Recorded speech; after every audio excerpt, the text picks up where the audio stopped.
सगळ्यांना माझा जय भीम। सर्वप्रथम महापुरुषांना व महामातांना वंदन करून मी माझ्या भाषणाला सुरुवात करतो। आयुष्यभर कष्ट जिच्या वाट्याला तिच्यामुळे फुलपण आले आम्हा काट्याला, कसे फेडू पांग कसा होऊ उत्तराई, कोटी कोटी लेकरांची तू आई रमाई। सावित्री स्त्रियांच्या शिक्षणाची खरी केवारी, सावित्री तुझ्यामुळे शिकते आज प्रत्येक नारी। आपल्या पुत्रावर महान संस्कार करणारी महान ती जिजाऊ माता होती। जगातील सर्व स्त्रियांनी आदर्श घ्यावा अशी ती आदर्श माता होती। आपल्या पैशांवर आणि वयावर कधीच घमंड करू नका, कारण ज्या गोष्टी मोजल्या जातात त्या एक ना एक दिवस संपतातच, असा संदेश देणारे भगवान गौतम बुद्ध। जातीद्वेषाचे कार्य हे जातीभेद आहे। जातीभेद हा हिंदुस्थानाचा फार पुराणा रोग आहे। त्यासाठी आपण जातीभेद सोडून एक होऊया असे संदेश देणारे छत्रपती शहाजीराजे। जग बदल घालूनी घाव मज सांगून गेले भीमराव, असे संदेश देणारे अण्णाभाऊ साठे लोकशाही। कोणी तुम्हाला जात विचारली तर म्हणावे, कोणी जर तुम्हाला जात विचारली तर म्हणावे मी माणूस। माणसाला जाती दोनच, स्त्री आणि पुरुष, तिसरी जात नाही, असा संदेश देणारे संत गाडगे बाबा। कोटी देवतांचे अब्जावधी मंदिर असूनही एकही मंदिर नसून जे अब्जावधींच्या हृदयावर अधिराज्य करतात त्यांना छत्रपती शिवाजी महाराज म्हणतात। युगायुगांचा काळोख संपला होता, मानवतेचा महानायक प्रज्ञा सूर्य जन्माला आला होता। सजली अवघी धरती पाहण्यास तुझी कीर्ती, बाबासाहेब तुम्ही येणार म्हटल्यास नसा नसात भरली स्फूर्ती। कोणाचा जन्म कोणाला काय देऊन गेला, बाबासाहेबांचा जन्म आम्हाला न्याय देऊन गेला। जनसामान्यांना कायद्याचा विधान देऊन गेला, या राष्ट्राला अजोड असे संविधान देऊन गेला। सन्माननीय विचारमंच, आदरणीय मान्यवर आणि माझे बंधू भगिनींनो,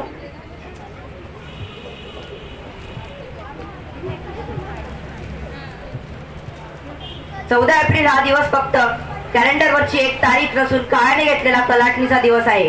आजच्या दिवशी डॉक्टर बाबासाहेब आंबेडकर नावाचा एक क्रांतीसूर्य जन्माला आला होता, ज्याने हजारो वर्षापासून अन्यायाचा काळोखात खितपत पडलेला समाजाला स्वातंत्र्याचा सूर्य दाखविला होता। हे स्वातंत्र्य होते मानवी हक्क मिळवण्याचे, हे स्वातंत्र्य होते शिक्षणाचे, हे स्वातंत्र्य होते माणसाने माणूस म्हणून जगण्याचे।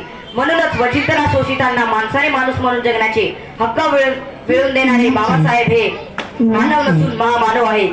ते न्यायशास्त्रज्ञ, अर्थशास्त्रज्ञ, राजकारणी, तत्वज्ञ, समाज सुधारक, लेखक, भारताचे पहिले कायदेमंत्री, संविधानाचे शिल्पकार, प्रज्ञासूर्य, स्त्री उद्धारक, तत्वज्ञ, भाग्यविधाता, त्याग पुरुष, साहित्यिक, तत्वज्ञ, ज्ञानाचा महासागर असे अनेक उपाधींनी त्यांना संबोधले जाते।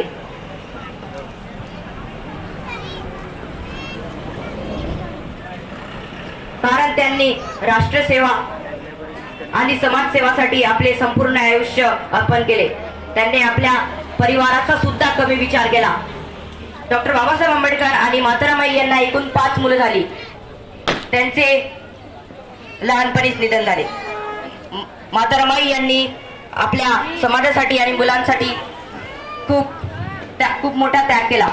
त्यांची मुलांची नाव यशवंत, सर्वात मोठा मुलगा यशवंत, दुसरा मुलगा गंगाधर, तिसरा मुलगा रमेश, चौथी मुलगी झाली इंदू, तिचा सुद्धा लहानपणीच निधन झाले। 5वा जगला राजरत्न, पण त्याचे सुद्धा रमाईच्या निधनानंतर निधन झाले।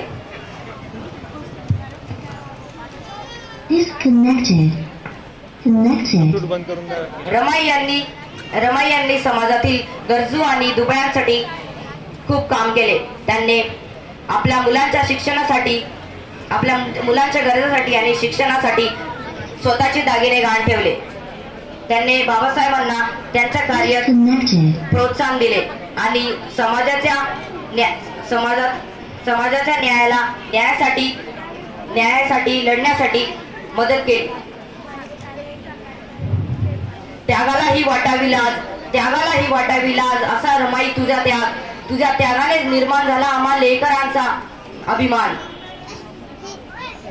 डॉक्टर बाबासाहेब आंबेडकर म्हणतात, शिक्षण हे वाघिणीचे दूध आहे आणि जो ते प्राशन करेल तो वाघासारखा गुरगुरल्याशिवाय राहणार नाही।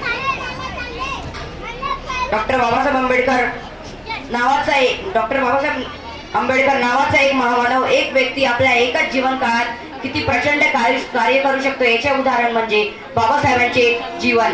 वर्ग, जात, धर्म, लिंग याचा भेदभाव न करता सर्व नागरिकांना समान अधिकार मिळावे असे हे त्यांचे विचार. बाबासाहेब महात्मा फुलेंना मानायचे, गुरु मानायचे. महात्मा फुले म्हणतात, कोणताही धर्म ईश्वराने निर्माण केला नाही आणि चातुर्वर्ण्य आणि जातीभेद ही निर्मिती मानवाचीच आहे. महात्मा फुले यांनी जाती व्यवस्थेवर टीका केली, तसेच शिक्षण आणि समानतेचा महत्त्व सांगितला. महाराष्ट्र हा फुलेशाह आंबेडकरांचा पुरोगामी महाराष्ट्र म्हणून ओळखला जातो. बाबासाहेबांनी ज्योतिबांचा वारसा पुढे चालवून भारताच्या स्त्रियांना राज्यघटनेत स्थान दिले. समानतेचा दर्जा बहाल केला, हिंदू कोड विणले. पुरुष प्रधान मनुस्मृतीने स्त्रियांना नाकारले, अधिकार बिनस्मृतीने प्रदान करून दिले. आजची स्त्री ही अनेक क्षेत्रात पुरुषांबरोबर खांद्याला खांदा लावून काम करत आहे, आपला ठसा उमटवत आहे. असे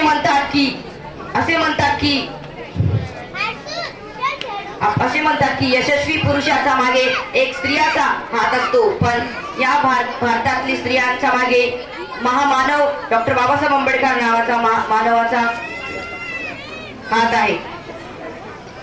कवी वामनदादा कर्डक म्हणतात, थोडक्यात सांगतो, पैदा हो तो भीम सा नर पैदा हो, पैदा हो तो भीम सा नर पैदा हो, अरे एक नया अंबेडकर पैदा हो, अरे एक नया अंबेडकर पैदा हो. अरे सर झुकाने वाले तेरा सर क्या है, सर में तेरे भीम का सर पैदा हो, सर में तेरे भीम का सर पैदा हो. जय भीम संविधान, जय भीम, जय संविधान.